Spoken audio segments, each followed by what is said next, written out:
ফেসবুকে কিভাবে আপনার মোবাইল নাম্বার চেঞ্জ করবেন তাই এই ভিডিওর মধ্যে জানবো আমরা। তো ভিডিওটি লাস্ট অবধি দেখবেন, স্ক্রল করবেন না, তাহলে জানতে পারবেন। আর ভিডিওটি ভালো লাগলে সাবস্ক্রাইব করে দেবেন আর পাশে থাকা বেল আইকনটা বাজিয়ে দেবেন। তো চলুন দেখে নেওয়া যাক। ফেসবুকে যাবেন সবার প্রথমে। ফেসবুকে গিয়ে এখানে থ্রি ডটে মারবেন। থ্রি ডটে মেরে এখানে সেটিং অ্যান্ড প্রাইভেসি, এখানে তারপর সেটিংয়ে যাবেন।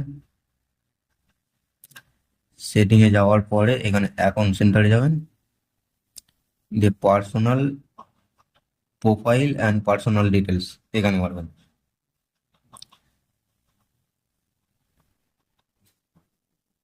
দিয়ে কন্ট্যাক্ট ইনফো এখানে যাবেন, দিয়ে এখানে অ্যাড মোবাইল নাম্বার এখানে যাবেন, আপনার মোবাইল নাম্বার লিখে দেবেন।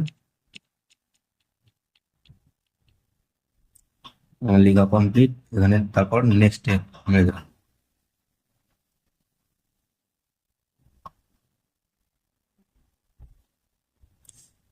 এখানে আপনার তো আমার কনফার্মেশন কোড চলে এসছে, এখানে কনফার্মেশন কোড দিয়ে দেবেন। হয়ে গেল, নেক্সট মেরে দেবেন। একটু নেট স্লো চলছে। হয়ে গেছে বন্ধুরা, দেখেন দুটো নাম্বার চলে এসছে আর পাঁচটা ছিল একটা। তো এই ভিডিওটা এতটুকুই, পরের ভিডিওতে দেখা হচ্ছে। সো, আসসালামু আলাইকুম বন্ধুরা।